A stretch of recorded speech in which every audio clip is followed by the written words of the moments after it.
নমস্কাৰ দোস্ত পুনৰবাৰ স্বাগতম জনাইছো আমাৰ চেনেল সাইবাৰ হাব পইণ্টলে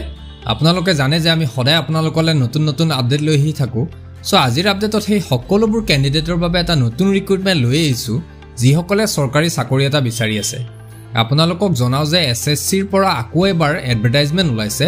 সো এই এডভাৰটাইজমেন্টৰ বাবে কিমান পোষ্ট আছে কেনেকৈ এপ্লাই কৰিব কি প্ৰয়োজন হ'ব লাষ্ট ডেট কিমান সকলো আজিৰ এই ভিডিঅ'টোত আলোচনা কৰিম ভিডিঅ'টো শেষলৈ চাব লগতে এনেকুৱা আপডেটবোৰ পাই থাকিবলৈ চেনেলটো সাবস্ক্ৰাইব কৰি বেল আইকনটো টিপি যাব যাতে কোনো ধৰণৰ আপডেট আপোনাৰ পৰা মিছ হৈ নাযায় লগতে লাইক এণ্ড শ্বেয়াৰো কৰিব তো আহক আৰু দেৰি নকৰি আজিৰ আপডেটৰ পিনে আগবাঢ়ো তো আপোনালোকক জনাও যে এছএছসিৰ পৰা ৰিক্ৰুটমেন্ট ওলাইছে 3712টা গ্ৰুপ এ আৰু সি পোষ্টৰ বাবে এই পোষ্টসমূহ হায়াৰ সেকেন্ডাৰী লেভেলৰ ক্যান্ডিডেটৰ বাবে হ'ব সো এই পোষ্টসমূহত এপ্লাই কৰিবলৈ সকলো ইন্টাৰেষ্টেড ক্যান্ডিডেটে অনলাইন যোগে আবেদন কৰিব লাগিব লিংক মই ডেসক্ৰিপচনত দি দিছো আপোনালোকে চাই ল'ব সো কেনেকৈ ইয়াৰ এপ্লাই প্ৰসেস হ'ব মই আগত কৈ দি আছো ভিডিঅ'টো চাই থাকক এতিয়া আগবাঢ়িছো এই ৰিক্ৰুটমেন্টৰ ওভাৰভিউ পিনে সো এই গোটেই পোষ্টসমূহ হায়াৰ সেকেন্ডাৰী লেভেলৰ ক্যান্ডিডেটৰ বাবে হ'ব মই আগতেই কৈছো ইয়াত পোষ্ট আছে লোৱাৰ ডিভিজন ক্লাৰ্ক জুনিয়ৰ সেক্ৰেটাৰিয়েট এসিস্ট্যান্ট আৰু ডাটা এন্ট্ৰি অপাৰেটৰৰ বাবে আৰু ইয়াত টোটাল পোষ্ট আছে 3712টা লগতে এই পোষ্টসমূহৰ বাবে পে স্কেল থাকিব 19900 পৰা 92300 লে বেলেগ বেলেগ পোষ্ট অনুসৰি ইয়াত মই ডিটেইলছ দি দিছো আপোনালোকে চাই ল'ব ভালকে এতিয়া আইছো ইয়াৰ এলিজিবিলিটি ক্ৰাইটেৰিয়াৰ পিনে সো এই পোষ্টসমূহত এপ্লাই কৰিবলৈ ক্যান্ডিডেটজন 18 পৰা 27 বছৰৰ ভিতৰত হ'ব লাগিব 1 আগষ্ট 2024 লৈকে সো যিসকল ক্যান্ডিডেটৰ ডেট অফ বাৰ্থ 2 আগষ্ট 1997 পৰা 1 আগষ্ট 2006 ৰ ভিতৰত হয় এই সকলোবোৰ ক্যান্ডিডেট ইয়াৰ বাবে এলিজিবল হয় লগতে ইয়াত ক্যাটেগৰি ওয়াইজ এজ ৰিলেক্সেশনো আছে মই কৈ দি আছো ইয়াত এসসি এসটি ক্যান্ডিডেটৰ বাবে আছে 5 বছৰ ওবিসি ক্যান্ডিডেটৰ বাবে আছে 3 বছৰ পিডব্লিউডি ক্যান্ডিডেটৰ বাবে আছে 10 বছৰ পিডব্লিউডি ওবিসি ক্যান্ডিডেটৰ বাবে আছে 13 বছৰ পিডব্লিউডি এসসি এসটি ক্যান্ডিডেটৰ বাবে আছে 15 বছৰ আৰু ইএসএম ক্যান্ডিডেটৰ বাবে আছে 3 বছৰকে এতিয়া আইছো ইয়াৰ এডুকেশনাল ডিটেইলছৰ পিনে সো এই পোষ্টসমূহৰ data entry operator grade 8 apply কৰিবলৈ ক্যান্ডিডেটজন 12 পাস কৰা হ'ব লাগিব সায়েন্স ষ্ট্ৰীমৰ পৰা লগতে ম্যাথমেটিক্স সাবজেক্টটো সিলেবাসত থাকিব লাগিব মানে আপুনি হাই সেকেন্ডাৰী পাস কৰিব লাগিব সায়েন্স ষ্ট্ৰীমৰ পৰা আৰু লগতে ম্যাথমেটিক্স সাবজেক্টটো সিলেবাসত থাকিব লাগিব আৰু বাকি কেইটা পোষ্টত এপ্লাই কৰিবলৈ ক্যান্ডিডেটজন 12 পাস কৰিলে হ'ব যিকোনো ষ্ট্ৰীমৰ পৰা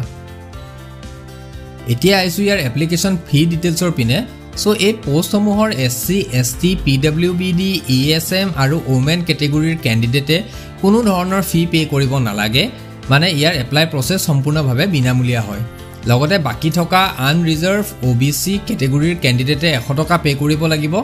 আৰু এই পেমেন্টসমূহ আপুনি অনলাইন বা অফলাইন যোগে পে কৰিব পাৰে অনলাইন পে কৰিবলৈ আপুনি debit card credit card net banking বা ইউপিআই ব্যৱহাৰ কৰিব পাৰে আৰু অফলাইন পে কৰিবলৈ আপুনি নিয়াৰেষ্ট এসবিআই ব্ৰাঞ্চত গৈ চালান দি পে কৰিব পাৰিব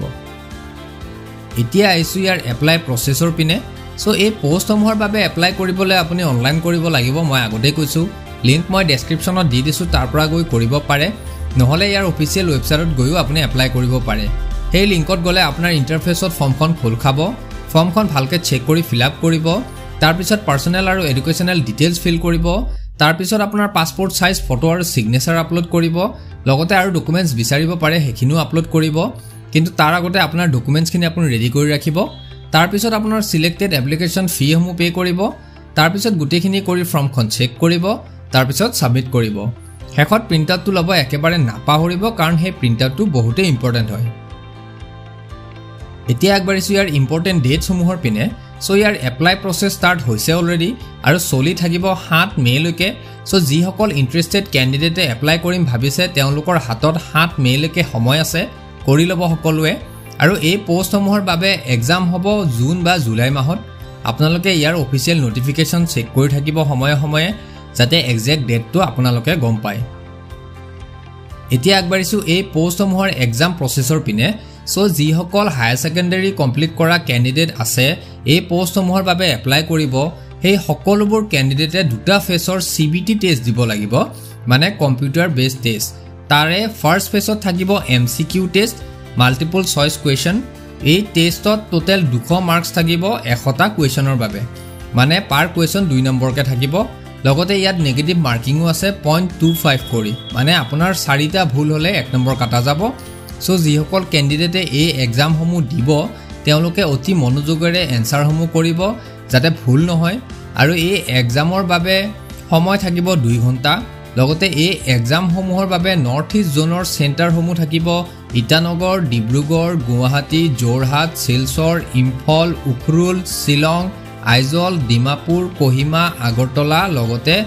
ইয়াত ফাৰ্ষ্ট ফেজৰ বাবে সিলেবাস দিয়া আছে আপোনালোকে চাই ল'ব মই ইয়াত চাৰ্ট বনাই দেখাই দিব চেষ্টা কৰিছো সো ফাৰ্ষ্ট ফেজৰ এক্সাম ক্লিয়াৰ হ'লে সিলেক্টেড ক্যান্ডিডেট সকলৰ বাবে থাকিব সেকেন্ড ফেজৰ এক্সাম সেকেন্ড ফেজতো দুটা এক্সাম হ'ব ফাৰ্ষ্ট থাকিব এমসিকিউ টেষ্ট আকৌ এবাৰ তাৰ পিছত সেকেন্ড থাকিব টাইপিং স্কিল টেষ্ট লগতে এই এক্সামৰ বিষয়ে অধিক জানিবলৈ ইয়াৰ অফিচিয়েল ৱেবসাইটত চেক কৰক ডেসক্ৰিপচনত লিংক দিয়া আছে তো এইখিনি আছিল আজিৰ আপডেটত ভিডিওটো চাই ভাল পালে লাইক কৰিব লগতে শেয়াৰো কৰিব যাতে আন এজনেও এই ৰিক্ৰুটমেন্টৰ বিষয়ে ভালকৈ জানি লওক আজিলৈ এৰিছো পুনৰ নতুন আপডেট লৈ আপোনালোকৰ মাজলৈ আহিম জয় আই অসম ভাৰত মাতা কি জয়